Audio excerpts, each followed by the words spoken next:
Thank you very much. I'd like to express my gratitude for coming to this symposium to everyone. I just give a general little bit talk of how to publish in biomedical sciences, sharing with you my experience in nearly 30 years of publishing, and myself I have published in more than 700 papers in more than 200 different journals, so that I have some, over the years, some experience of 45 years of research that I've done. It's my great honor to have here the first lecture. My name is Martin Pešta. I am a molecular genetics and teacher from Medical Faculty and Faculty Hospital in Pilsen, Czech Republic. And my talk will be about predictive relevance of microRNA in patients with non-small cell lung cancer undergoing palliative chemotherapy and CERNA hypothesis. My talk is divided into two parts. In the first part, I will talk about the organization of eukaryotic genome into relation to regulation of gene expression and into relation of level of organization of eukaryotic organism, and I will talk about how microRNA molecules exert their regulatory function, and I will talk about CERNA hypothesis. And in the second part, I will talk about our results about predictive relevance of microRNA. Thank you for the introduction. And my speech will be about the topic prostate cancer aggressiveness assessment using PSA, prostate-specific antigen, and DMPRSS2 ERG fusion gene. Let me start with short introduction. I come from the same institution like my colleague Martin Pešta.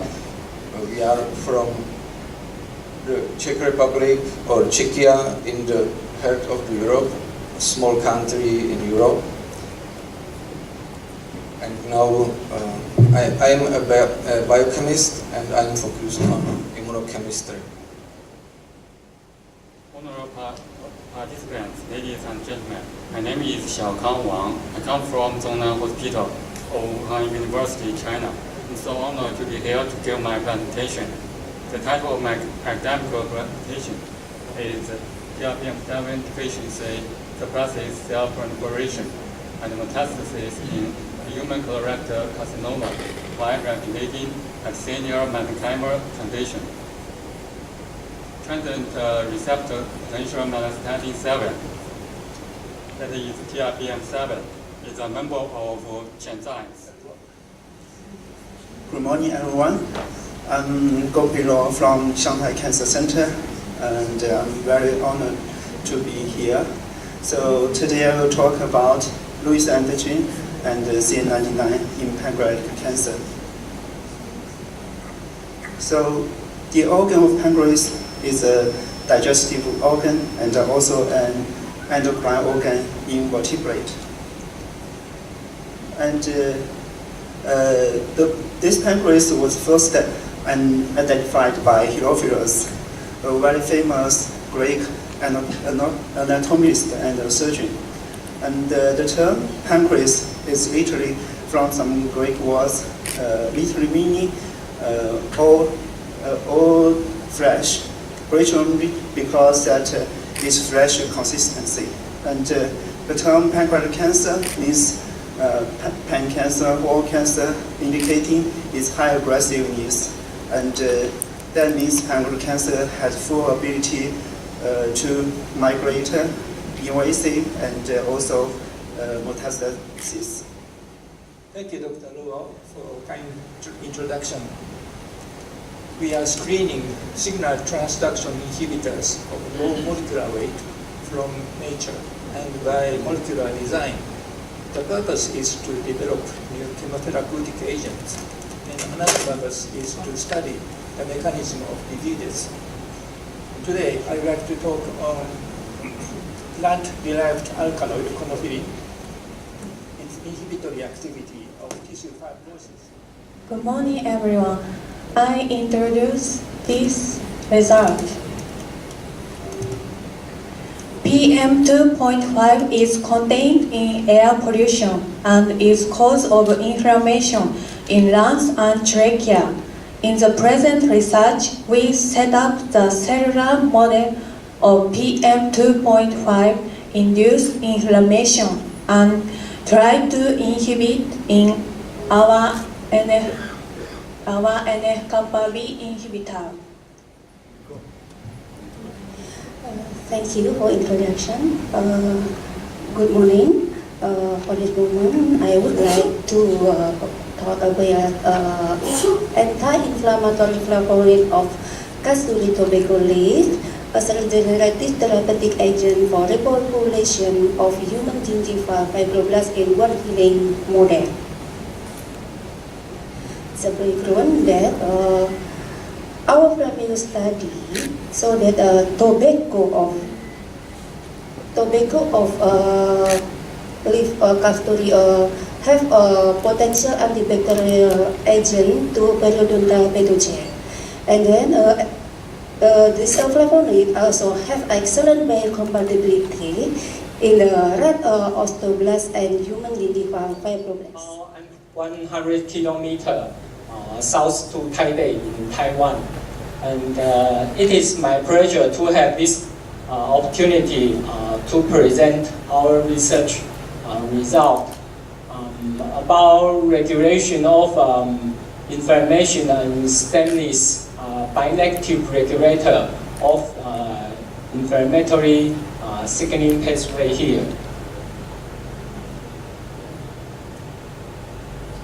And inflammation is a driving force for tumorigenesis and tumor growth, and inflammatory responses result by exposure to environmental agent or microbial infection or genetic disease and metabolic disorder can activate NF-kappa B and promote tumor growth.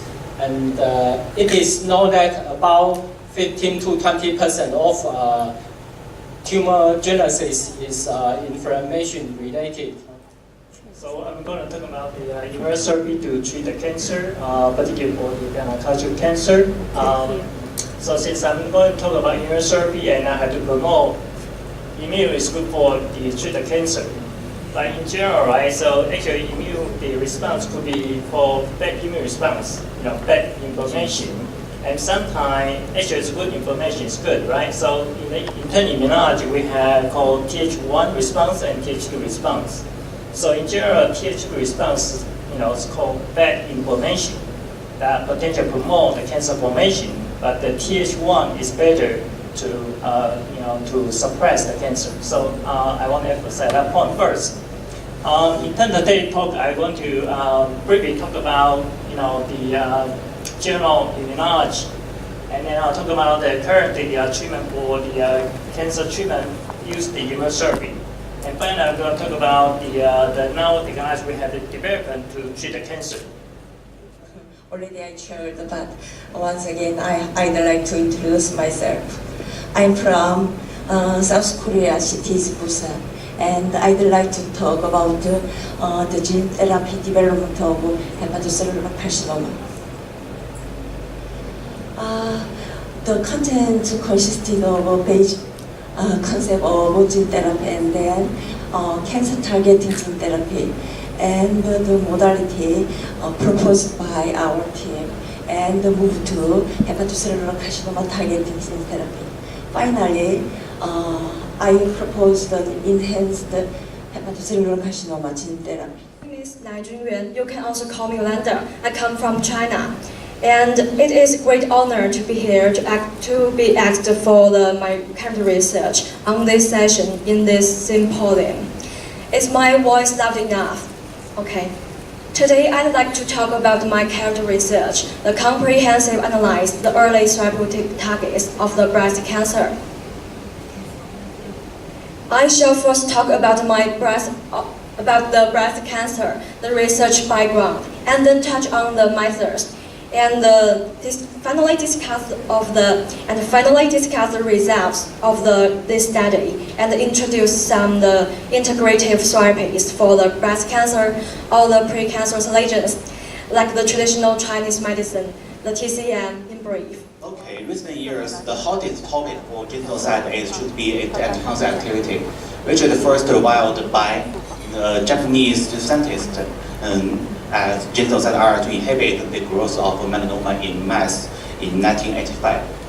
And the following researches indicated that numbers of genocide presenting anti-cancer activity, and especially for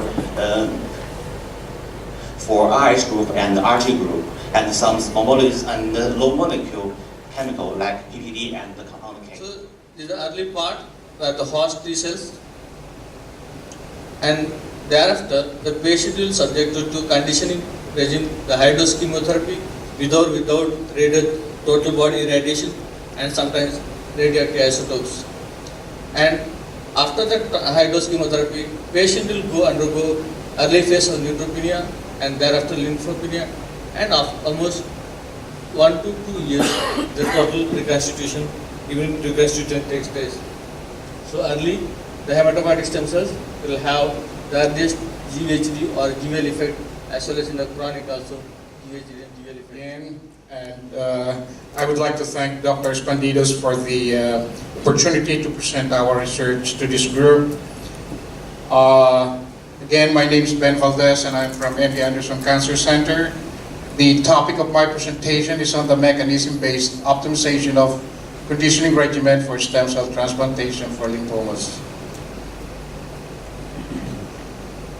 What is lymphoma? It's a blood cancer that develops from lymphocytes, and it's a very heterogeneous disease which includes dozens of subtypes, and majority of the lymphomas are considered non-Hodgkin's, about 90%, and Hodgkin's 10%. What are the treatments for lymphoma? This may include chemotherapy, radiation, immunotherapy, cell therapy, and hematopoietic stem cell transplantation. My talk today is about the simply enhancer controlled lineage dependency in melanoma.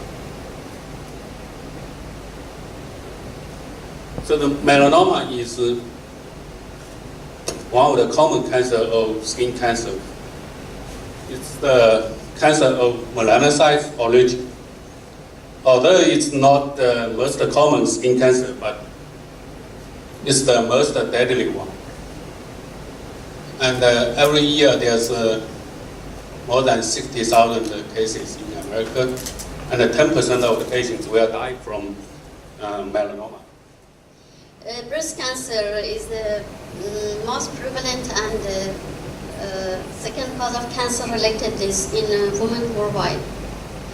As we know, in every 90 seconds, a case of breast cancer is diagnosed, and women die from breast cancer in every 1 minute. Breast cancer is also the most common cancer among Iranian women, and its annual crude incidence is about 22.6 per 100,000 females. According to the new statistics in Iran, the death of breast cancer has an increasing trend in new years, and about 6,160 breast cancer are diagnosed in the country in each year, and 1,063 cases lead to death.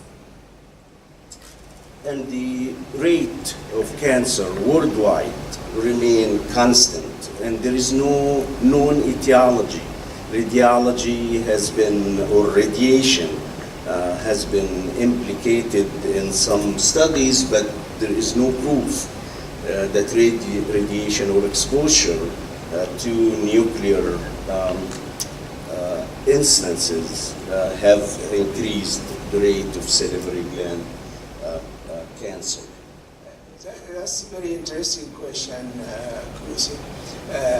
Actually, we are processing now our material from both Asia and Norway to see what happened with inflammation. Because what I believe is irritable bowel syndrome in Asia is caused by low-grade inflammation. It's quite different from that in Europe. So inflammation plays a central role in Asian irritable bowel syndrome. But we still lack evidence for that.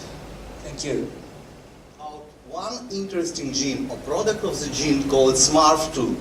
A few years ago, we identified this gene, which has previously unrecognizable role in cancer, as a potent tumor suppressor gene. Subsequently, we and others showed that the story with the gene is much more complex. And in some types of cancer, they can actually, cancer machinery can hijack these genes for their own benefit and could actually turn on the gene from tumor suppressor to oncology. So this is a long title. I a little bit modified to make it more memorizable. So what we are doing in my lab, actually, we are trying to understand the role of this interesting gene in cancer and some other diseases which has a direct or indirect role from the point of molecular pathways sharing with cancer. We first used HE staining to evaluate a new parameter, tumor stroma ratio, TSR. As shown in the figure, the TSR was defined according to the cancer stroma area percentage over all the pictures. And if the stroma ratio was more than 50%, the GC patients was divided into stroma high group. Otherwise, they were divided into stroma low group.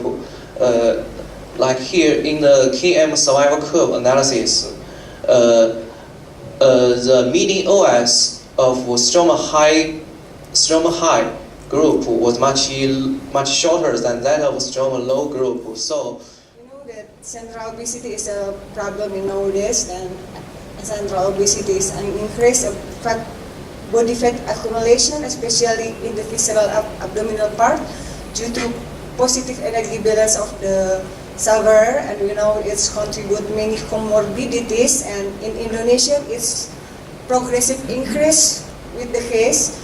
Central obesity is multifactorial, include genetic factors, environmental, diet, physics, drugs, growth and physical activity. And in Indonesian, result from research community from Kemenkes of the Minister of Health in Indonesia is got 32.6% adult with age more than 15 years suffered obesity, and from 26.67 suffer of central obesity. And this my research, I concern with population with central obesity. Very glad to introduce my work here.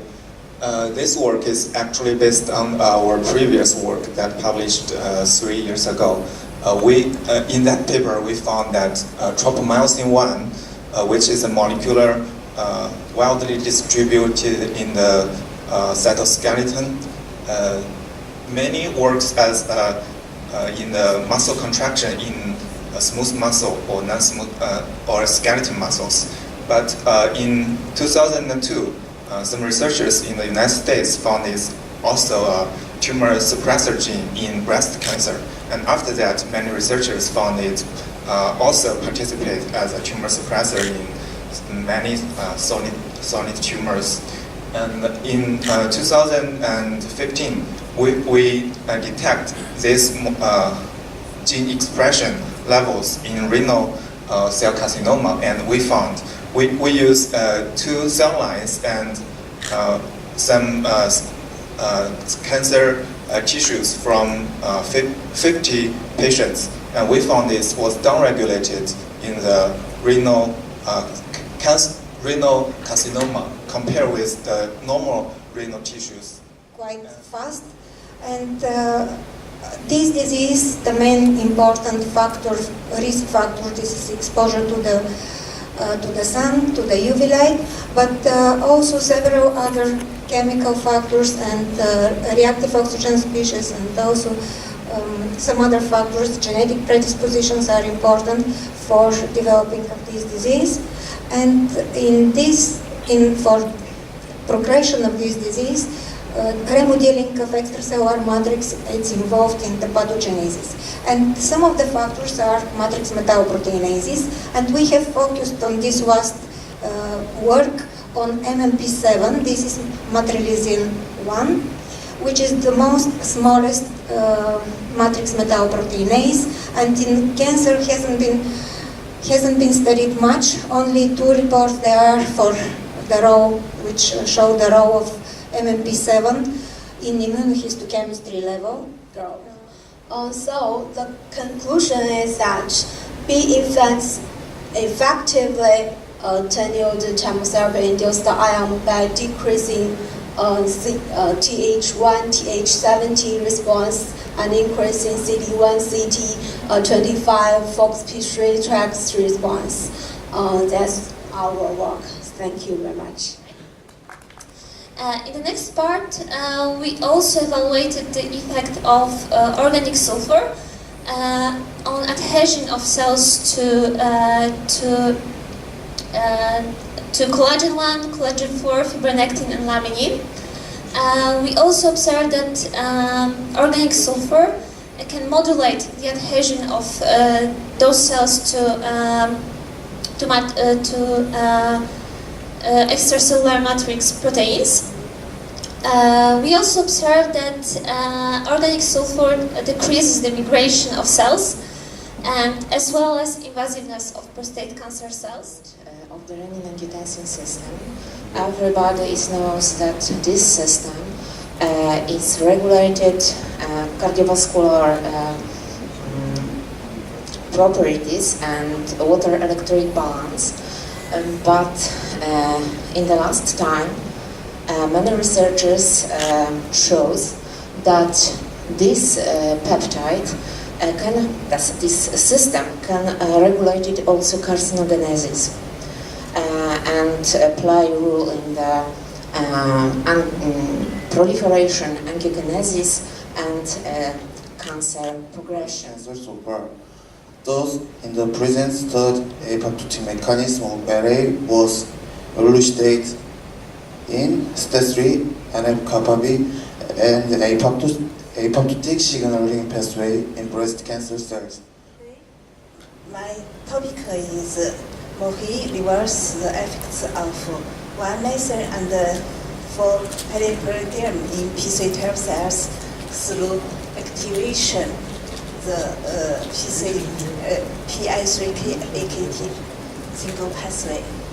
Because the word is too small, I just introduce briefly. The talk today, the title of my talk is Bioactivity Guided Fraction of pine needle reduce ketogen as an anti-hypertension agent while inhibiting angiotensin converting enzyme. The talk is about renal protective effects of hydrogen sulfide and its related signaling molecule in cisplatin-induced nephrotoxicity. As we know, cisplatin is a kind of penicillin to treatment of cancer.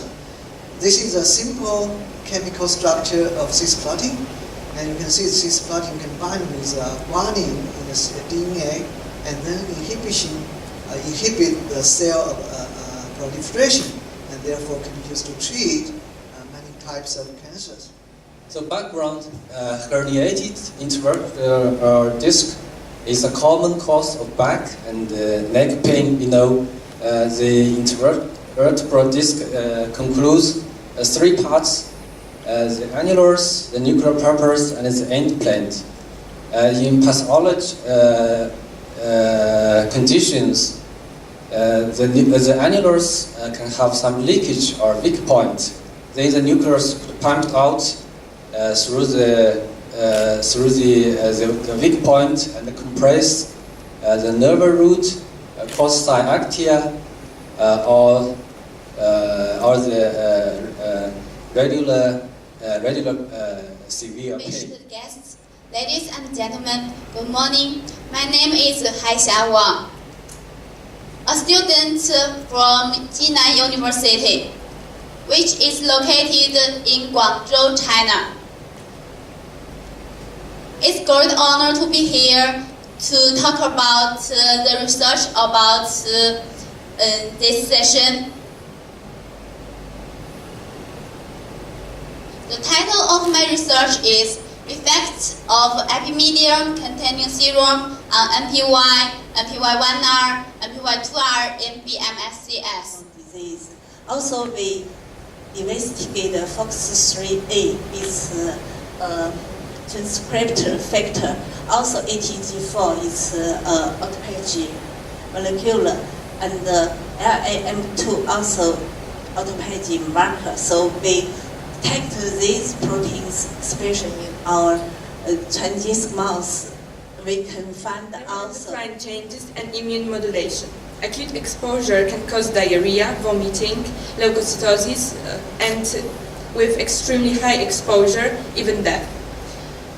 In our study, we used 3 human prostate cancer cells, PC3, DU145, and LNCAP. Cell viability was detected by flow cytometric analyzer use and WST1 assay. PhD from South Korea. I have studied Korean medicine and molecular work in cancer therapy. In this study, molecular work of flavonoid camphophedrine was examined. Camphophedrine contained in many edible plants and Korean medicine. It has been known to have anti-tumor effects. Its underlying anti-tumor mechanisms are not fully understood in colorectal cancers. Herein, camphophedrine showed significant cytotoxicity, anti-proliferative effects, and apoptosis effect. These 277 patients comprising all the categories of inflammatory myopathies were measured, and then we had 50 patients with muscle tissue with muscle biopsy, and we were analyzing this molecule using immunohistochemistry against 2 subtypes of these HER proteins, and then we correlated the results with the clinical aspects of the disease. The patients were examined by many protocols concerning the disease activity, the severity of the disease, and the outcome. And the results we can see on the right side, which is a bit busy, so sorry for that. If you can see, and we performed a detailed biochemical characterization of the purified proteins, and we found that this particular form was quite different in terms of structure and function as compared to the secreted form, which is well described and secreted from the cells, and this MMP9 variant, however, in the leukemic cells is just found on the cell surface. Of these molecules. In this rodent, a long day breeder, our results showed that KIS1 sequence analysis is the same of all mammals and differ from men. KIS1 expression is high in spring in this desert rodent, which have a long day breeder, and it is low in autumn or fall, and this expression these results can explain the seasonal regulation of KIS1 expression in desert rodent. Thank you.